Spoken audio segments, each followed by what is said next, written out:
How good would South Carolina football be this upcoming college football season?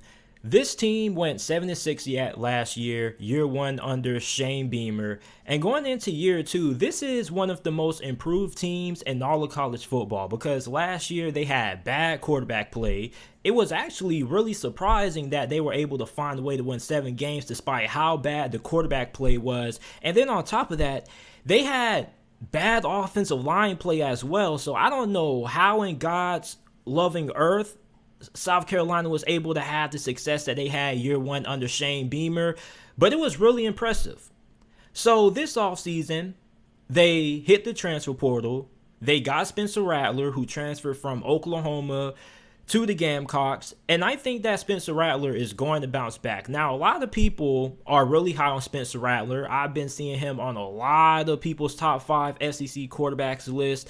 And then on top of that, you got to look at the fact that South Carolina has a really underrated offense. You have Josh Vann at wide receiver. He's one of the better wide receivers in this conference. You also have Dakereon Joyner, who had a really good showing at quarterback in their bowl win against UNC. He probably should have been the starting quarterback for South Carolina all year of how good he performed. And some people may say, man, JT, that was a bad North Carolina team. Well, I mean, I don't think he could have been any worse than the other quarterbacks who they had out there. At running back, you have Marshawn Lloyd, who most likely is going to be the lead back this year. I'm really excited for what he can do with South Carolina this season. If you guys don't remember, he had a ACL injury the year prior to last. So last year was kind of his first year getting back into the flow of things. The coaching staff, Shane Beamer, have been really impressed with what he's done during spring, and they're really excited for what he can do this season. You also have Christian Bill Smith, who is a transfer from Wake Forest, and Juju McDowell. So most likely Lloyd is going to get the bulk load of the carries, and then Bill Smith, McDowell probably going to come in and rotate every once in a while to give him a little bit of a break. At tight end, you have a really good group of tight ends. Jaheim Bell, you have Austin Stockner, who also transferred from OU along with Spencer Rattler.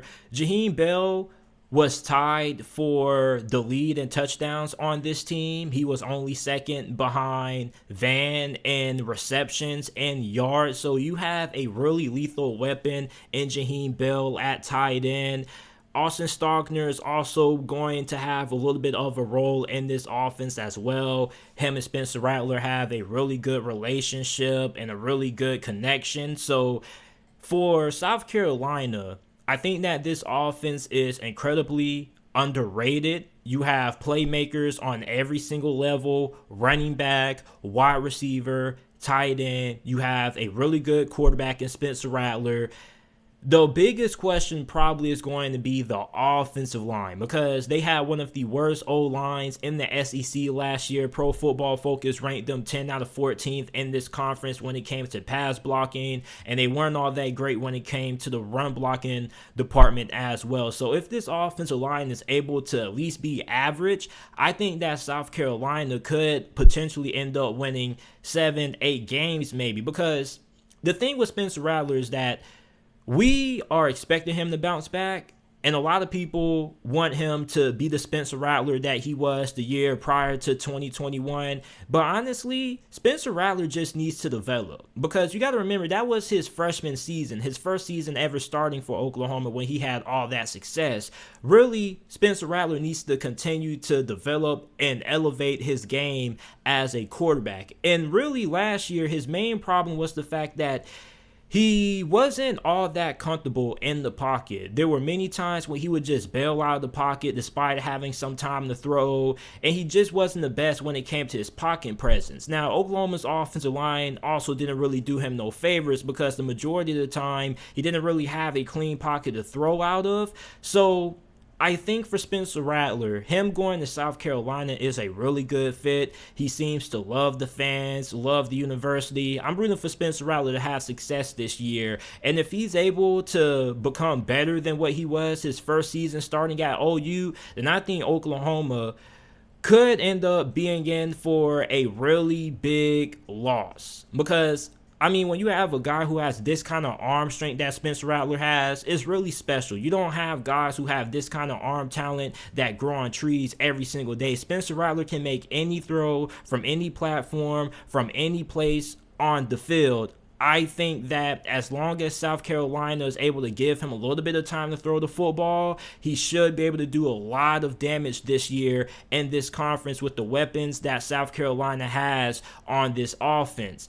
The defense was pretty solid last year. This was a really good secondary, especially when it came to forcing takeaways. This is probably one of the best secondaries in all of the whole entire SEC and maybe in the country. You got Cam Smith, who is regarded as one of the best cornerbacks in college football. He is currently projected to be a first-round pick for the 2023 NFL Draft. You also have Darius Rush. You have Dial there, who's going to be your slot corner. So this is the best group that South Carolina has on the defensive side of the football. You also have RJ Roderick there at safety. The linebacker group concerns me because you don't really have a lot of depth.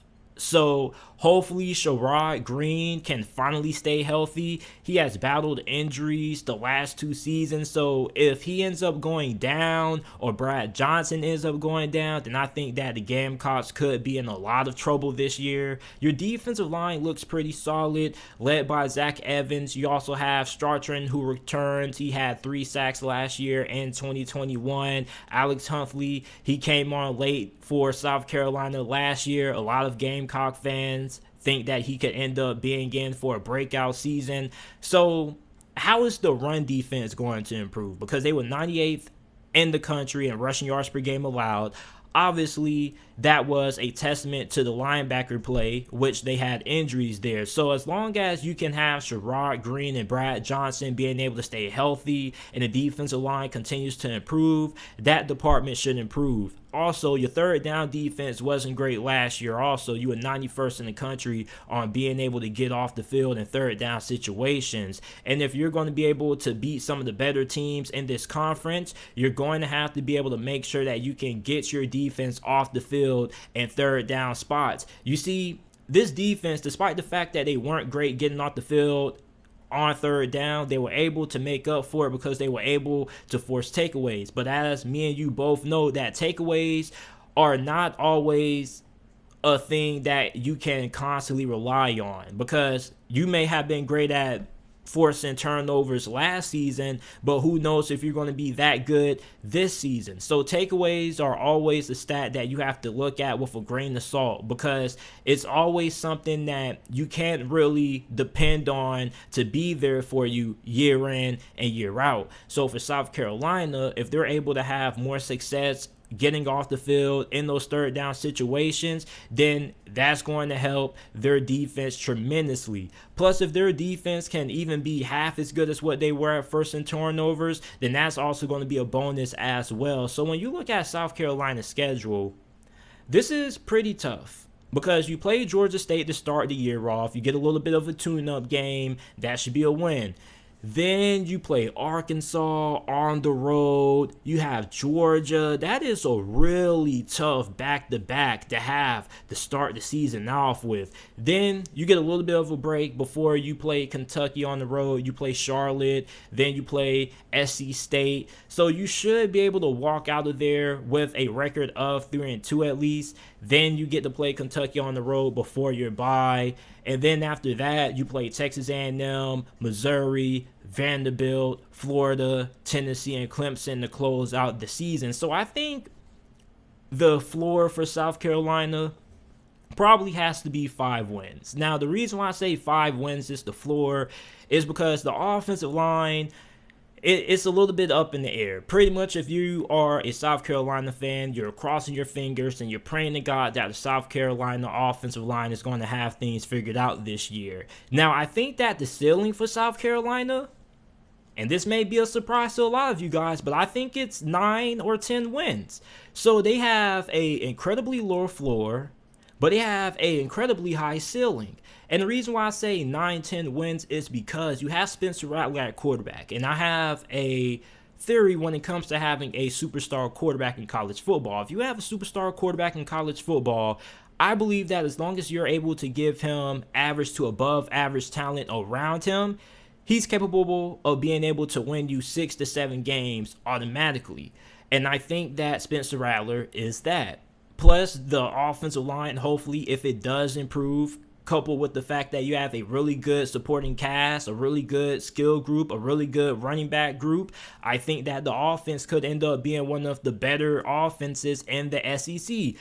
Plus, the defense isn't bad. You have a really good secondary, one of the best secondaries in college football. So as long as the defensive line and the linebacker unit can stay healthy, or you're able to have some guys who are backups who can end up stepping in and playing at least a solid role, South Carolina could be a 9 or 10 win football team. And we may not look at it that way, but when you look at the SEC East, yes, it is more competitive than what it has been in years prior with the return of Tennessee, or the rise of Tennessee. Plus, you have Kentucky, who also is coming off a 10-win season. You also can't sleep on Florida. But I think that for South Carolina, if this offense clicks and this offensive line plays better than what it did last season, and you get above average offensive line play, I think that South Carolina is more than capable of being able to compete for second place in the SEC East this season. But my realistic record prediction I'm probably going to go with 7-5, 6-6, because the schedule isn't really that easy. You do have to play Clemson, you play Georgia really early, and you play Arkansas. Those are going to be two of the best teams in the SEC, and Clemson has a good chance of being able to bounce back this year. So 6-6, 7-5, one of those two are going to be my record predictions. Let me know how good you guys feel South Carolina football would be down in the comment section down below.